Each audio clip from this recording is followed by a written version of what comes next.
This is the Valley, a vanished world from a forgotten time. Here on the Welsh borders, a farm is being run by 5 hand-picked experts as it would have been nearly 400 years ago. Using only resources available in the year 1620, they are labouring for a full calendar year, turning the clock back to rediscover a way of life from an age gone by.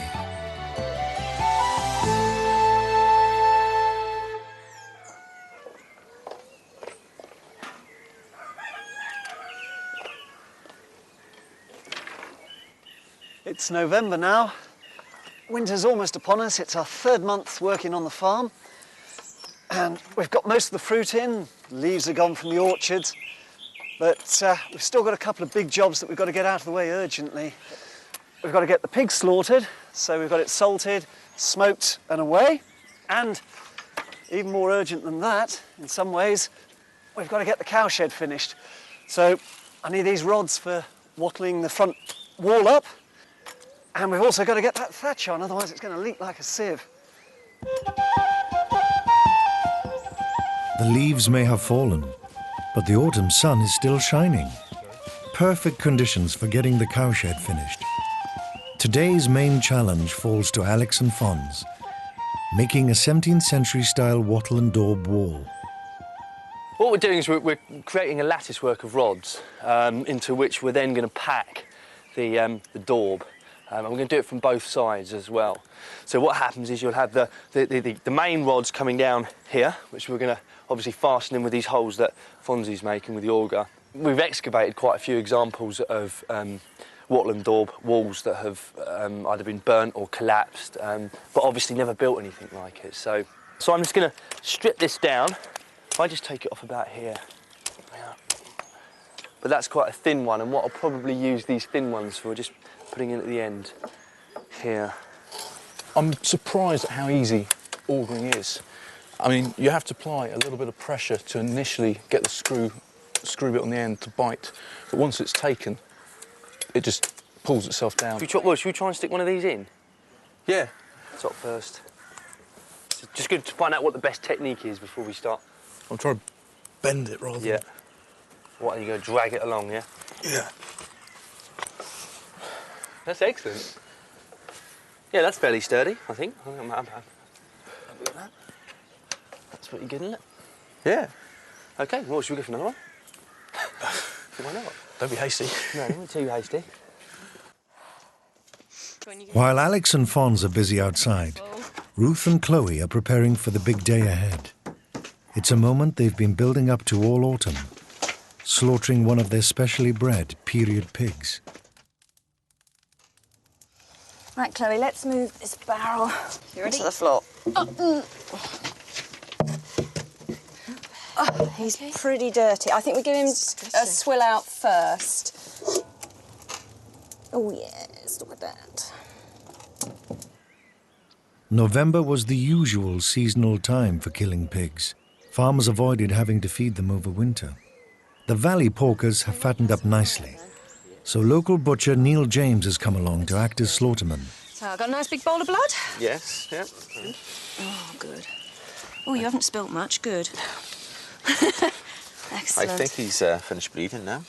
And there was a local pig man that used to go to the small holdings and people's property to kill their stock. Obviously, he would know what to do, not to put the animal in too much stress or whatever, so it's done you know, humanely as such. Yeah, and doing them where they're living anyway, they're much calmer and just nowhere near as frightened, are they? Well, they're in their own sort of habitat, before, you know, so they don't get frightened, carted around in vehicles or anything like that. Exactly. Fresh blood from a newly killed animal is really useful. I'm not going to throw it away. I'm going to make blood or black puddings out of it.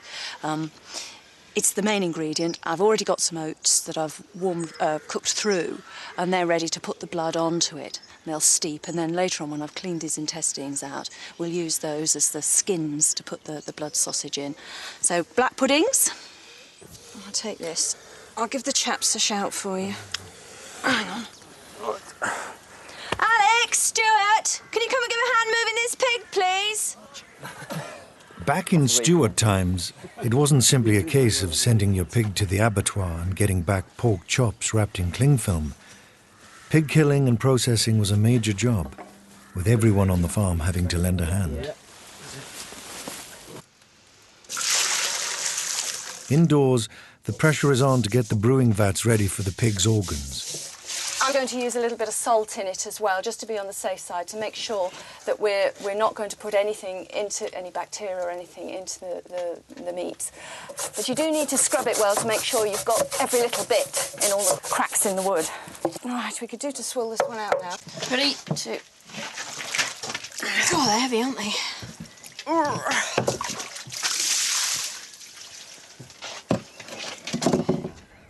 An old saying goes that the only part of a pig not eaten or used was its squeak. That's his intestine. It's a casing, really. You can fill the sausage into him, you can fill the black pudding into him, and that's smells good now. Do you like sausage? Yeah, I love sausage. I was actually considering having a bacon sandwich for lunch today, but... Oh, well, you wait 5 minutes, we should have some black pudding for you. Inside you is what's called a pig's caul. I've come across an old recipe. It looks like a hairnet, doesn't exactly. it? Exactly. We used to always say in the trade, if you pull it out properly, it looks like a bit like South America, stuff like that. But I've made those, I'm afraid, but that's my big fingers. It's very popular, it's very nice on faggots. I actually put this on faggots myself, just to make it nice and moist. So I'll put it on the side and we can use that later, maybe. Okay.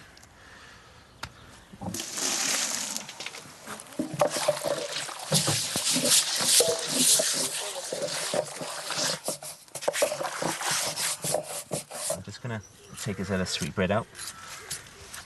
It lies between the legs. It's a ball pig, so he has 2 sweetbreads, hopefully. And the sweetbreads, I suppose, are his bollocks, really. There we are. That's where all the action happens. It's a delicacy. People like it. But let me just open him up for you. Ouch! It's a nice white meat, really. And all I got to do is just push it up like that, and it should pop out of his skin, hopefully. Very nice fried with salt and pepper, a bit of flour.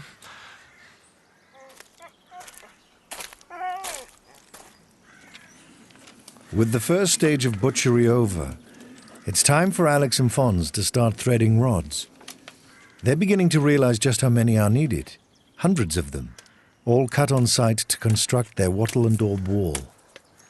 It's something that is used fairly universally, especially on buildings of this stature, really, a mere cowshed. We are intending to leave some form of ventilation at the top because one of the big problems was pneumonia with cows. So we need to get the moisture out of the cowshed, otherwise it will get into their lungs and we'll have very sick cows. I can see this being one of those satisfying jobs, Fons. When you get the whole thing done by the end of the day. It's quite tough, isn't it? Yeah. On the pig front, it's not just a case of butchery. They need to get the bristles off, and the period breed, a wild boar Tamworth cross, is much hairier than modern pigs. They have no modern machinery. Instead, they're going to try and do it the old-fashioned way, with a pig bonfire. In order to preserve the meat, to salt it and smoke it, we need to get all this hair off, leaving the skin intact. Probably have to scald round the ears and things to get the last bit. I think I'll move back a bit. He's catching fire. Excellent. This is the first. I've never seen this before, I must admit. It's something different. We do it by hot water, the traditional way. It's all done by machine, I suppose. We boil it and scald the air off. I've seen it done with gas blow torches before. My father used to do that. It's a different way altogether, this is. There's quite a lot of heat coming off this fire at the moment. Pretty much cleared that back ridge, which is good. See, can we push him on the... That's it. Give him a second or 2. Yeah, I think, apart from that bit round the chin, I think we turn him over again, yeah. Go on, you heavy man. It seems to be working quite well at the moment. The hair's coming off. The only thing is to try and get that balance between getting the hair off and starting to cook him. We don't want to cook him, we just want to singe the hair off at this stage. But I think it's working. With so much left to do to get the cowshed finished, Alex and Fons crack on with wattling the front wall. They're making good progress. You're slightly higher at this end. No, maybe not, actually. Maybe not. I've been trying to alternate.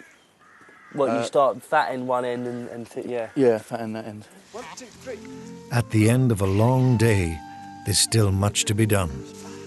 With a dead pig weighing in at over 100 kilos, just shifting it takes real effort.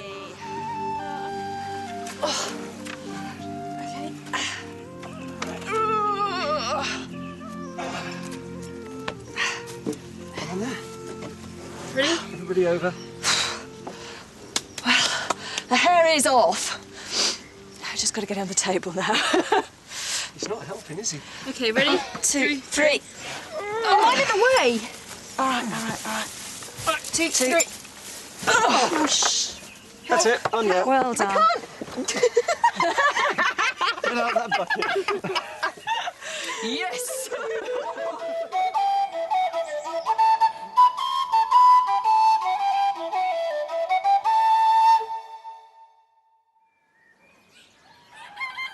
Another November morning in the valley, and the working day begins at dawn. There's no such thing as 9 to 5 on a farm. So we finished the wattling late last night. We've completed all that part of the wall, but we need to weatherproof it. And to do so, what we're going to use is a daub, which we're making out of dung here, manure, clay, which we brought up from Triangle Field, and some chaff as well, some wheat. So the ratios are 1 of dung, 3 to 4 of clay. That's the idea. This spade it's a lot heavier than your average garden spade of today. However, I mean, the weight, it's all in the head. So that means you've got a lot of actual force.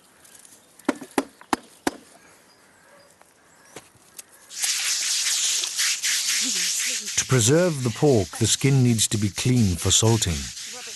So all of the soot from the fire has to be scrubbed off. Well, he's never going to be as white as if we'd scalded him like they do modern pigs, but then he's not the same breed as modern pigs. no, he's a darker animal to begin with. It's going in quite well. All I'm trying to do is I'm just trying to press it in, just to try and get it in between the wands and the rods. So there's no gaps, no air spaces in between. Your mind kind of switches off to the fact that you're handling, well, cow dung, because also it's become a substance in its own right. It's actually starting to hurt the hands just because this is so cold. It's almost freezing, and the straw is rough, and these rods are rough, and the clay is quite gritty. So you're just rubbing your hand across a cold, sandpapery surface. If I release around the other, I might. I think you can find probably get joint. through the vertebra. Find the joint While a between professional slaughterman took care of the kill, 400 years ago, it was the farmer's wife who would have done most of the actual butchering. Pull him. Hey. There we are. Can we have One head. over to you, I think. Let's go up. Gosh, put my hand a load of blood. Well, you can see how much meat there is on a head. Lots and lots at the back. Also at the cheeks. That's often thought to be the nicest piece, that little bit there. I might souse them, actually, in a pickle. That's particularly nice. Once properly salted and smoked, a pig like this might well have lasted a family of 6 for about 3 months. Everything from the brain to the trotters would have been processed and eaten. The special recipe daub mix has worked well on the wattle wall. Applied from both sides, it is beginning to form into a solid protective layer. Thankfully, we've almost finished daubing, so it means I'm going to be able to go and wash my hands and get them warm again. I've tried applying it with tools, but you can't feel the wattle underneath. You can't compress it into the cracks. It's taken us a lot less time than we actually thought, hasn't it, Alex? No, it's actually been remarkably quick, and it's remarkably sturdy as well. I mean, it's This, yeah, when this dries, this is not going anywhere. it's going to be solid, absolutely solid. I mean, it's certainly windproof and rainproof, which was the objective. It's not just the pig and cow shed that need finishing. Stuart and Chloe have got to get in the very last of the fruit harvest, the meddlars. A crop never seen today on supermarket shelves because they have to appear rotten before they're ready to eat. That's not started to rot yet. So you pick them at that stage, absolutely hard, like a golf ball. If you were to try and bite into that now, it tastes absolutely foul, worse than eating crab apples. I've got one here that's already ripened up and bletted. See how squidgy that is? Look at that. I'm going to eat this. Yeah, just squeeze it till it bursts and all the goo will come out from the inside. Oh, that looks vile. Perfect, that's in prime condition. Oh. It's got that same sort of broken down texture that you get with a sort of thoroughly cooked apple. Slightly grittier, but very smooth. That one wasn't ripe. They're much better rotten. That's why Shakespeare refers to things being as rotten as a meddler. It's properly matured and rotted. They're so ripe, they should come off really fast, this lot. Oh. In many ways, you miss out on many of the finest foods nowadays, everything from sort of fine cheeses through, because good food quite often is naturally rotted to get to perfection. Those meddlars that are already rotten need to be sorted for eating. The rest have to be stored indoors for several weeks, left in a dark corner to fester into maturity. Alex and Fonz's wattle and daub wall is now down to the very finishing touches. It has taken 3 days of work. Right, I've finished. Finished? This is finished, yeah. Yeah, all the cracks, I'm pretty much happy with everything in there. This is near perfection, as we're Oh, going that's to get. brilliant. That's excellent. A genuine 17th century wall, all made from materials on the farm. So we've got the hazel, the cow shit and all the clay. And of course the chaff, the straw. It's done. It is. You happy? I'm happy, yeah. I'm going to be happy when I get the shit off my hands. Yeah, come on, let's go and wash our hands.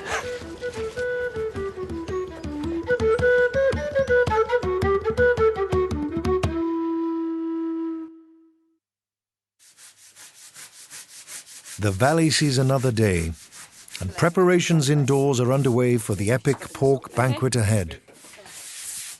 We're salt scrubbing at the moment. A little bit of salt on the table, scrub it fairly dry, and then rinse it off and sluice it all away.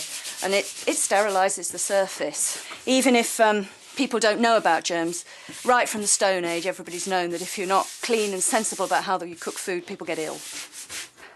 It was my grandmother who taught me to salt tables. When she was a girl, she was really, really cross because the first 4 of her sort of home economics cooking lessons at school, 4 of them were on how to scrub a table before they allowed her anywhere near food. That looks better, doesn't it? Make sure you always go with the grain, won't you? Right. With the cowshed's front wall finished, all that remains is the roof. Professional thatcher Keith Paynes has returned to the farm to oversee its completion. The bracken undercoat that went on last month has held up well and is providing a good base for the weathering coat of straw now going on top. Thanks, Alice. Right. This is very dirty and messy because basically it's unprocessed. It is really the stubble left at the end of harvest because the most important thing was the grain, the top end of the material. It's full of rubbish, it's full of all flare, leaf and flag. There's even a few ears in it, and because it's not been thrashed, there's all grain and everything in there. To clean the surface, it's this very crude comb which is made up of a piece of hazel split in the middle, some forged nails and then tied together. And it literally just pulls the leaf and the flag and any rubbish out of the coat surface. And not only that, it's also combing the material all in the same direction, so you actually get a better water flow off of the thatch.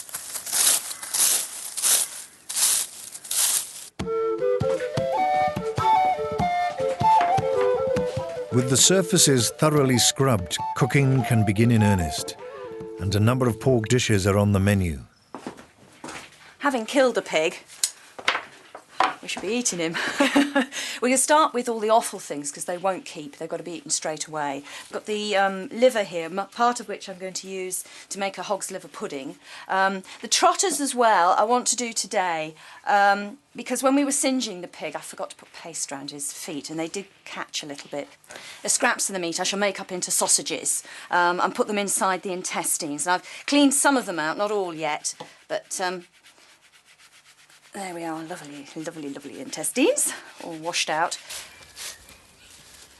A team of professional thatchers would normally take 2 weeks to finish a cowshed like the one here in the valley.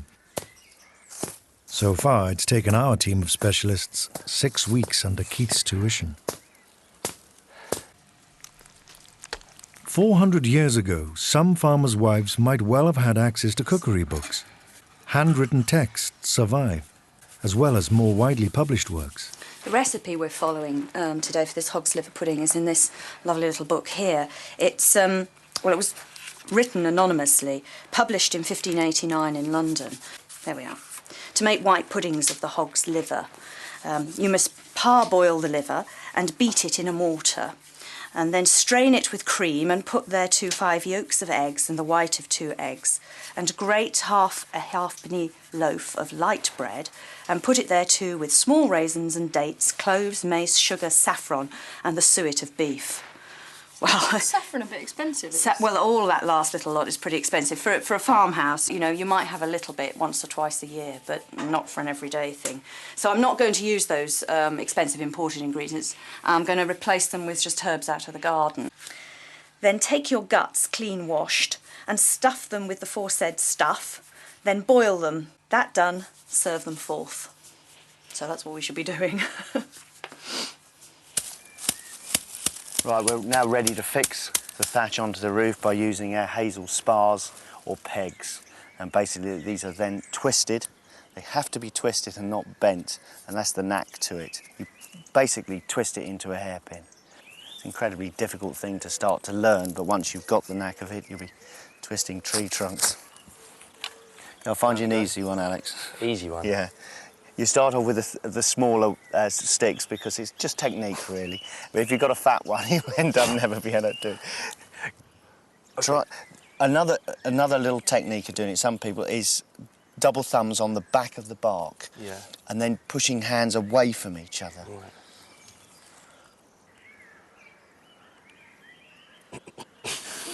Right. Go on. I've tried quite a few of these, and I keep breaking them. And I'm worried that I'm just going to end up breaking them all. But so how many have I got to do, Keith? You'll be looking at about 3,000 by the time we finish this room. 3,000? Yeah, about 3,000. I'll put the rest of that on. Squidgy. Squeegee, squeegee. Once the liver is chopped and herbs added, they need to be wrapped in a cloth to be parboiled. Just trying to tie it. Just buck the fire. The liver is then left to bubble in a cauldron while the herbs infuse. Don't bend. No, twisting. This is really hard work. This is. I can't. I mean, it's just not budging. 3,000.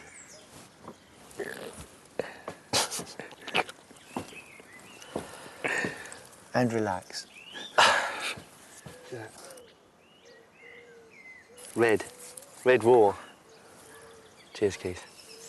Rub it in. With the liver cooking over the fire, scraps of the pork need to be pounded into sausage meat. It says in the recipe to bray it in a mortar, which just means beat the living daylights out of it until you've got this sort of consistency. I'm going to take the skins now. How does this work? Well, basically, you open it up and you stuff it in. That's it. Just keep going. You can be really quite forceful with it. I mean, it's, you know, it is intestine. It's used to having things stuffed down it, if you see what I mean.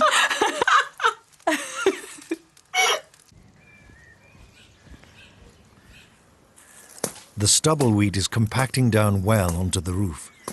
Combined with the bracken undercoat, there will be some 18 inches of thatch protecting the cowshed. Once the liver's parboiled, it's just a case of finely chopping it and then adding the remaining ingredients. Some eggs and a good dollop of cream. When it was parboiling, all those little herbs in amongst the liver, of course, the flavour has gone right into the liver. So it should have a really good flavour. I think that's about ready. More sausage skin stuffing! Just a minute.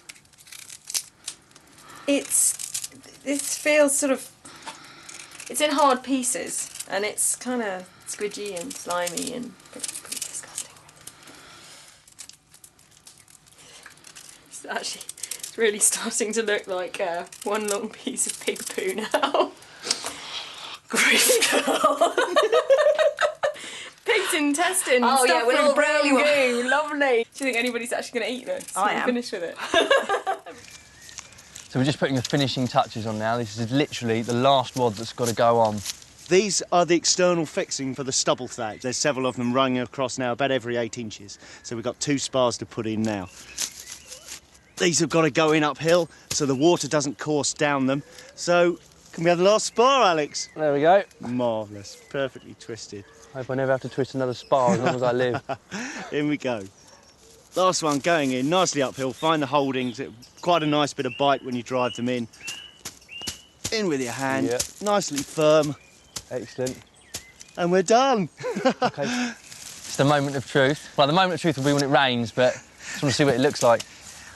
Crowning sense of achievement. I think we just need to stand back a bit, make sure the rods are where we want them, and yeah. Good one. It really is not going to need any major work, I hope, for probably 6-7 years. It's certainly many centuries since people actually processed cereal crops with the stubble left in the field, so they cut for thatching. But to actually work with it's been quite amazing. I've surprised myself with how much of my modern skill really is still associated with 300, 400, 500 years ago. This is the first time I've done any thatching at all, and obviously starting off with the bracken coat, I did half of the barn with the gads and tying it down and making sure it was all compact enough. And the roof has turned out 10 times better than I thought it would. I thought it'd look a bit shaggy, a bit untidy, but it's really firm and compact. I think we've got as close to a Tudor-style cowshed as we possibly could. I know it's our interpretation of it, but I think this is damn close. I feel like I've really achieved something and really, really enjoyed it, has to be said. I hope all jobs on the farm are going to be like that, because I certainly now, if I get a building, I'm going to be thatching it. I'll rip off the tile roof and throw some thatch on, because it's such a great thing to do, though. It's such a great job to have as well. So let's go and have a beer. I think it's a good idea. Excellent. We can gloat tomorrow.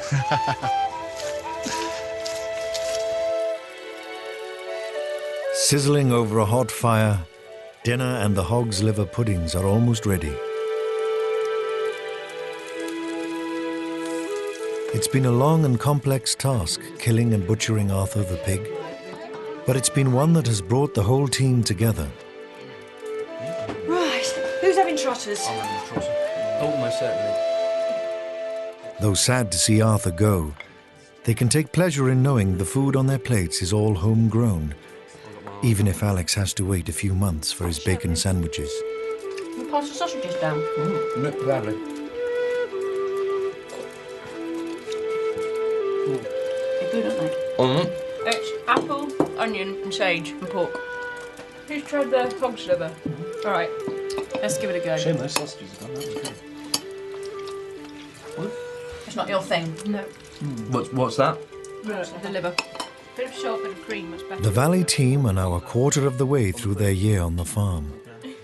So far, most of their projects have worked well. But how will they fare when the midwinter cold really starts to bite?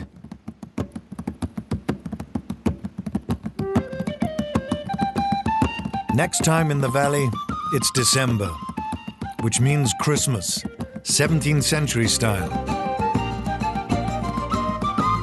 Bringing in a proper old-fashioned Yule log. Lots of hearty drinking. And it's all hands to the deck, cooking up a festive feast.